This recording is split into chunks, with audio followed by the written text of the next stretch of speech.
So the Saturday game against Notre Dame now in the rearview mirror. You, of course, looking ahead now to Tennessee. There is a gap week in between, a nice bye week and time to settle things out. So now I'm going to ask you the question. I know that you've been posed a million times there in Little Rock.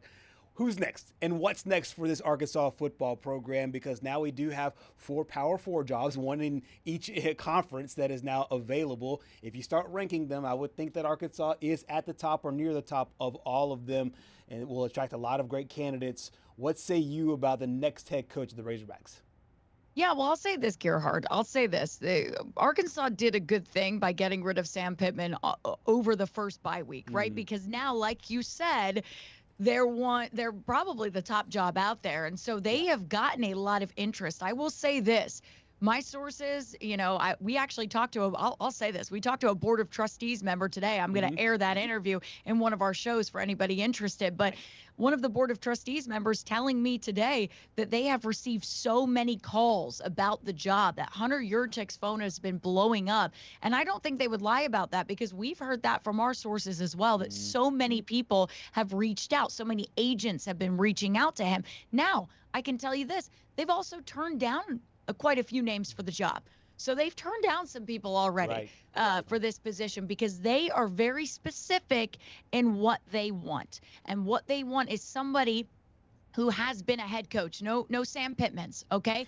You want to add somebody with head coaching experience, all right? No offensive line coaches that are like, we're going to see how it goes with you as a head coach. Let's see how it goes. No more of that, guys. No more of that. Okay, so someone who's a proven head coach, someone who's a proven winner, right? Who has taken a program and built it and made it into a winner very quickly, all right? And so you'll see from when I bring up the top 3 names, well, the top 3 names have done that. The top 3 names have those qualities, and somebody that's going to re-energize this program. That's a word we're hearing, re-energize, because we were going into year 6 under Pittman, and I'm telling you right now, nobody thought it was flashy. Nobody thought it was let's get out another old cold beer, and I say that. I love Sam Pittman, I do, but I feel like people were like, all right, okay, let's do this for another year, and so I don't know if I can bring up the 3 names that I'm hearing, the top 3 candidates. Of course, speculate. Well, I mean, I can bring those up, you can do those off the record. Yeah, for sure. No, I can bring them up on the show. Beautiful. It's fine. Let's do it. I can.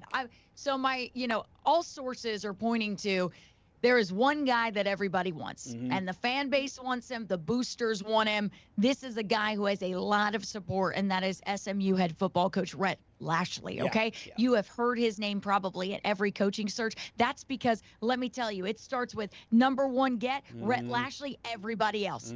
Everybody else. It's like he is the person that they are targeting so much right now, and for good reason, too. The fans love him because, hey, there is nothing better than having somebody who understands what it means to be a Razorback, be your head coach, right? And so he was a former quarterback at the University of Arkansas. Not only that, he's from Arkansas, Springdale native, from NWA, man, got ties here, got family members here. So look, there is a lot of support for him right now. I'll say this, some big boosters even throwing their support behind him, going, you know what? We will get a package together for this guy. SMU, I get it. You're from money, but we are going to try and play with the big boys. We are going to put together a nice NIL package for him. We are going to basically make it so hard for him to say no, right? And so he's your top pick. If for some reason Rhett Lashlee says no, if for some reason, because you guys know how this works, coaching searches are always strange, and things happen. The next name, their number 2 option, right? How it was described to me is like 1A, 1B, right? Because they wouldn't be sad about this option. It just wouldn't be their first option. Is Tulane head football coach John Sumrall. Understandable. And he's going to show up in every single coaching search right now. I mean, who doesn't want to hire this guy? And what he's been able to do at Tulane, what he's been able to do at Troy. You want to talk about a guy who's proven that he can build a program. That's true. It's this guy. So he's your second option, and he has, as sources have confirmed to me, his agents have reached out. There have been conversations there. And so there is interest. So Yeah. do you get to your second name, right? Does Rhett turn down the job? Do you get to your second name? I don't think they get past those two names.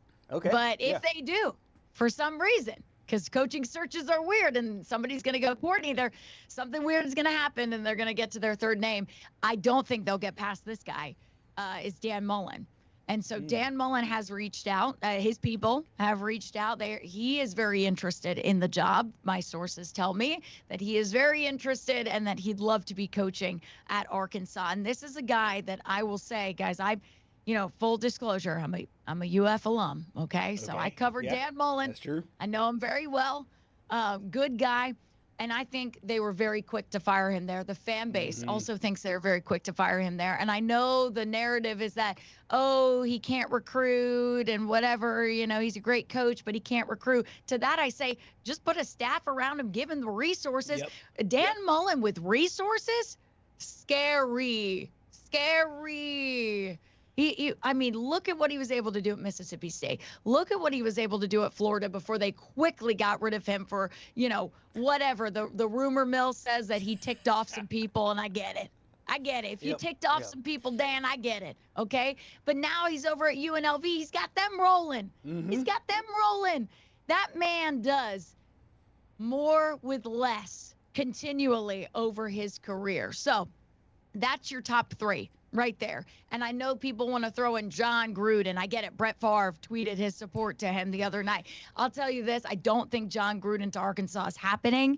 I think he is, while he might be very interested, he is also very low on the list. And, from different reasons of people saying, how is he going to work in the NIL era? What is he, he's just a guy that he's a high risk, high reward, right? It's like, is he a guy that's going to work out? And they just want someone that they know is going to work out. They don't want to take a gamble on anybody right now. And I don't think flashing a Super Bowl ring works anymore. Just look at Bill Belichick over in there in North Carolina. I just don't think that rolling out a national championship or a Super Bowl will get the job done.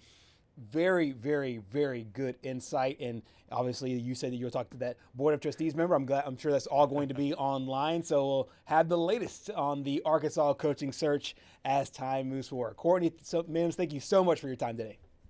Yeah, thanks, guys. And hey, I'm sure we'll be on talking more drama with the Hogs at some point, okay? I'm sure. Certainly will. We certainly will. We have just scratched the surface there on the search for a new head coach there in Fayetteville. Courtney Mims, thankful for her time today here on Southeast Sports Plus.